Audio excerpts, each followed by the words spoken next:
trade deadline dream deals. And the reason why it leads to this is that it then makes Bradley Beal potentially the most attractive big time trade option. The Wizards haven't said they're going to move him. Bradley Beal hasn't said he wants to be moved. But if you're the Washington Wizards and you're looking at a situation like this, you go, we have to extend this guy and give him an insane amount of money to keep him. And what does that make us? And I think for the Wizards, they have a pretty good young core that's cost controlled. They have some decent veterans. You know, if they were to move Beal, get some young players and picks, they would be basically 2 years into a rebuild. Like, instantly. Yeah, that's true. You know, and like they basically be able to skip the two worst parts of a rebuild. That's my dream deal, is that Bradley Beal is either traded to the Golden State Warriors or he's traded to the Philadelphia 76ers and they get Ben Simmons. Which of those options do you prefer as a Wizards fan? Personally, the Ben Simmons thing, just because I look at a guy like Ben Simmons and I go, you know, playing on a team with like Corey Kispert, Thomas Bryant, who can hit threes and he plays center, Denny Avdia, who's turned into like a really good defensive player, good playmaker, not a great shooter. And then, you know, maybe Spencer Dinwiddie, Kentavious Caldwell-Pope, just like anyone that can shoot, just put them in a lineup like that with some spacing, some athleticism. I mean, that defense could be a lot of fun and they could just play super up-tempo brand. And I think they'd be like, you know, a 40-win team right away.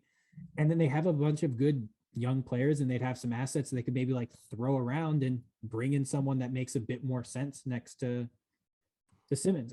I would love that because as you know, I'm a big Ben Simmons fan. And I just think like his biggest issue is he's basically the exact opposite type of player that you want to run in an offense centered around a dominant low post, slow tempo player like Embiid. Yeah. You're making some good points. I like my initial instinct would be that I would prefer to take the Kuminga, Wiseman, Moody, and draft capital package. I just think in a vacuum, it's a more attractive package to me if I'm a team that's starting over. But I will give you this: the Wizards are kind of tailor-made to be the Ben Simmons team. I'll nitpick you a little bit though.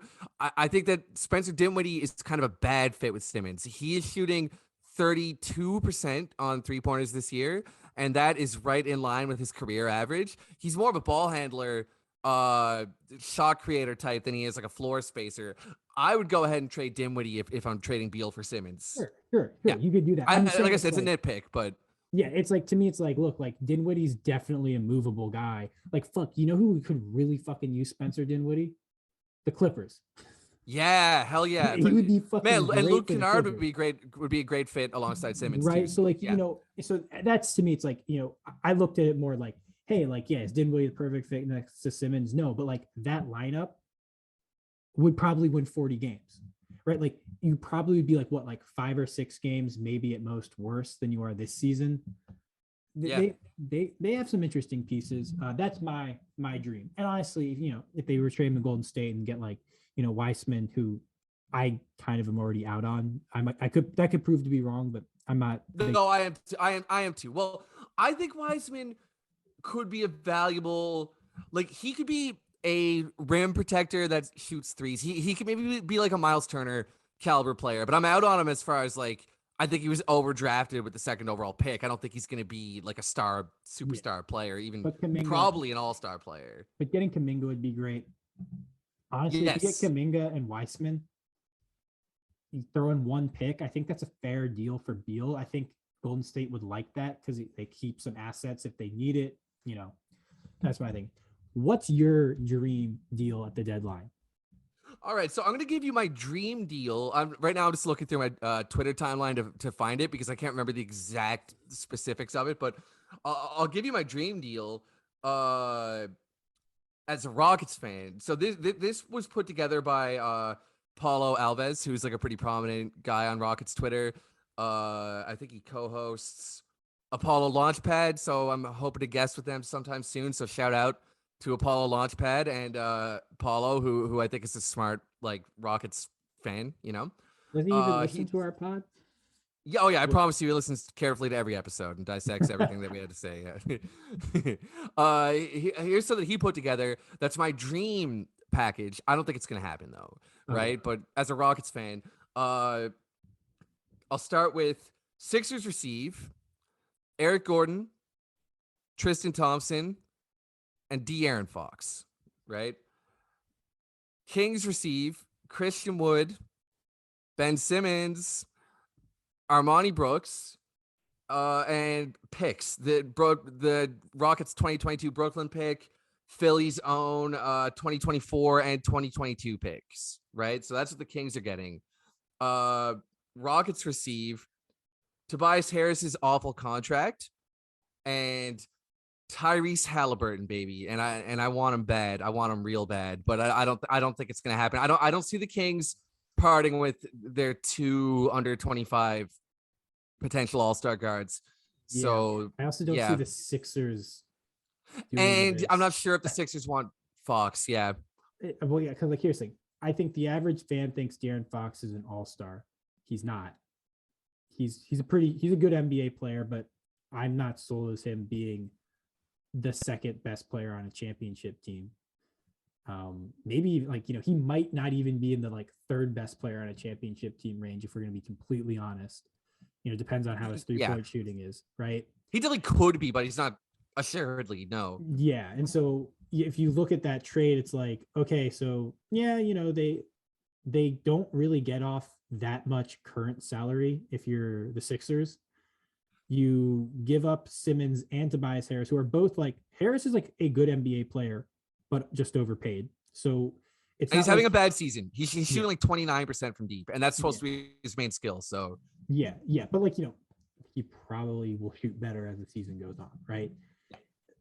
I also go like, that deal it's one of these deals where it's like, it's a good deal in a sense for the Kings, because they get fucking Christian Wood and they get Ben Simmons and a fuckload of draft capital, but they would be blowing up their good young backcourt, which I think most teams wouldn't want to do in one fell swoop, because the problem is like, you're nuking your backcourt in one trade to basically restart it with one guy who hasn't played any games this season. He might physically be ready, but like, you'd presumably be blowing up that young backcourt to become a surefire playoff team, and you wouldn't be this season. So there's that component of it. Yeah, sure. If the Rockets get Tyrese Haliburton, it'd be great. It's like, this is a trade that I like the creativity, but it's one of those things where it's like, it seems like a Rockets fan made a trade with like, how can I figure out a way to like get Tyrese Haliburton?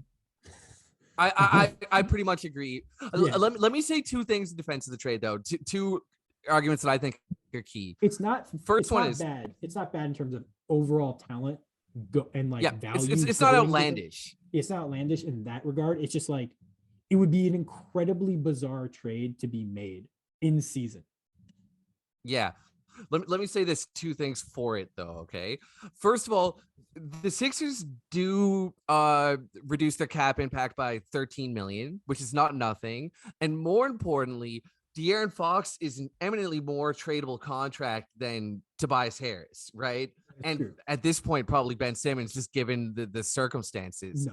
Given the circumstances. If you walked up to both of the GMs with a gun and said, you have to trade De'Aaron Fox to the guy in Sacramento, Daryl Morey, go up to a gun, you have to trade Ben Simmons right now, guess who's getting more back? All right, maybe so. Okay, but they're flipping. The point still stands because they're flipping Simmons and Tobias Harris for one big contract, right? So it puts them in a better, like, it already puts them 13 million ahead, and they get a more tradable contract. So, or like a generally more easily tradable situation, So it does clear up their books. Like, if Harden says, hey, you know what, I actually do want to join the Sixers, they can ship Fox off, pretty quickly. They don't even care what they get in return, really, right? Because they're like doing it to make room for Harden. So send them to Indiana. Man, we're like, this is like 2K 2 seasons deep in simulations. You're like, send De'Aaron Fox to Indiana from Philly. Yeah, that's right. But the thing is the league is more and more closely resembling 2K simulation because of player movement and stuff. So it's kind of funny when this is a pet peeve of mine, but when people say like, "Oh, get your 2K trades off my Twitter timeline," it's like, bro, do you understand that like Russell Westbrook is already on the Lakers and like James Harden's on the Nets and like all these things that you would have ran in a 2K simulation and be like, that's ridiculous. I'm going to restart this whole thing. They happen now, right? So it's possible. Anyway, that's how I can defend it from the Sixers point of view. From the Kings point of view, acquiring Wood and Simmons in the same package puts them in even a better situation, I would suggest, than the Wizards to be like that, like we're the Ben Simmons team, because the lineup of Christian Wood, Harrison Barnes, Terrence Davis, Buddy Hield, Ben Simmons is Simmons surrounded by like plus spacers at every position. It's exactly what you're supposed to do if you want to be the Ben Simmons team. I think it could be a top 10 offense, right? Like next year, probably realistically, when it's got some time to gel. Maybe they get somebody better than Terrence Davis at the 3, like a 3-and-D defender. They might want to move Rashawn Holmes and get someone that's cheaper. Exactly. Because Rashawn Holmes, like, that's the only reason why I was like the Christian Wood thing. I'm like, look, like Rashawn Holmes is actually good. Like he plays in Sacramento and he's like not like doesn't put up like big box score numbers, but like he's a good player. And they just signed to be honest, in terms of impact, he's probably right in line with how good Christian Wood is, right? Wood's a much better offensive player. Holmes is a much better defensive player. But in terms of the fit with Simmons, like you've got to love pairing Simmons with Wood. It's kind of something that's been floating around for a while, and it does make a lot of sense. I do think one thing with Simmons is he hasn't shown to be a great post defender. He's never really been asked to be because he's always played with Embiid. And there is just this assumption that because he is big and athletic, that he would be a good post defender. I kind of lean that way too, where it's like, I don't know if he'd be good, but I think he'd be definitely passable. But I do think there's a bit of an assumption where people are like, he can defend the rim really well. And I'm like, we don't know that. It wouldn't surprise me though, if he could. Yeah, that's fair enough. That's probably enough on the dream packages, man. Let's move it on. Do you think? Yes, this is our last subject